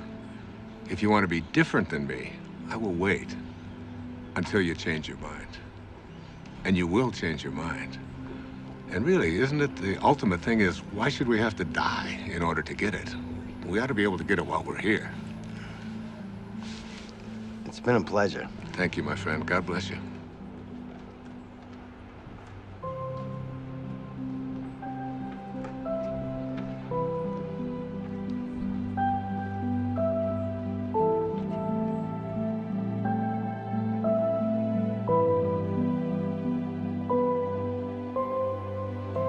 Nobody needs to ask the question, what is my purpose? It will always be found in service. If you can just for one day put your attention on making life better for someone else, if you can focus on thinking like that, that's how God thinks. It's an ancient concept, but it's still relevant. To touch someone's life is more valuable than any amount of money.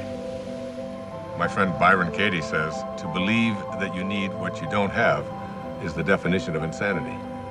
That you can't be fulfilled until you get all these things, that's an illusion. Really, you don't need anything more.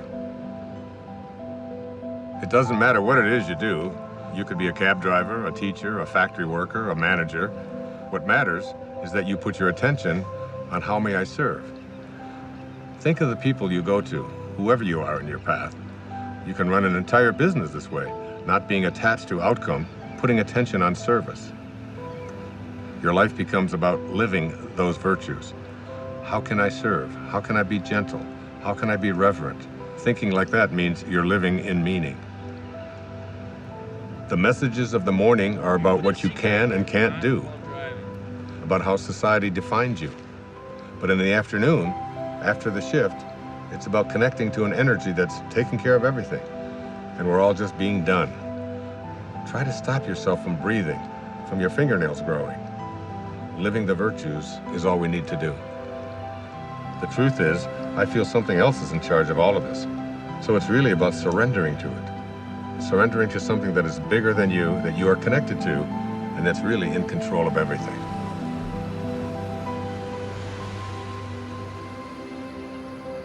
There's a place deep within us that wants to feel fulfilled, that wants to know that my life has made a difference, that I've left this place, this planet that I've lived on, better than when I arrived, that someone's life has been profoundly touched because of my existence. We all want that. It's not about age or about finding yourself. Wherever you are, at whatever age, you're only a thought away from changing your life.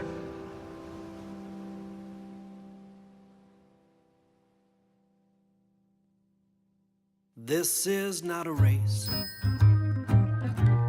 You don't have to run. You might even slow it down. Take a look around instead of chasing everyone. Nothing to prove, no point to make. If when it's said and done, you know in your heart that your song is sung. Don't go with your song still inside you. Let it guide you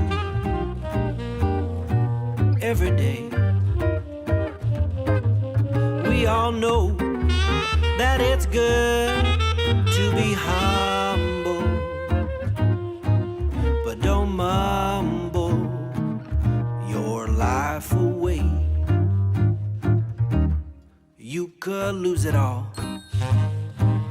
You would still feel like you'd won. You might fall out of the sky, learn to fly just by reaching for the sun. No need to fret, but by regret. If when it's said and done, you know in your heart that your song is sung. Don't go with your song still inside you. Let it guide you every day. We all know that it's good to be humble, but don't grumble your life away. A little teamwork now. La la la la la. La la la la la. Low la low la low. Low la low la low. La la la la la la la. La la la la la la la. Low la low low low low. Low la low low low low. Rubber da scrub. Hobba de hobba do. Hooba da hooba da hooba de hub. Hooba de hooba de hooba de ho. Don't go with your song still inside you. Let it guide you every day. We all know that it's good to be humble, but don't fumble. Don't grumble, don't mumble life away.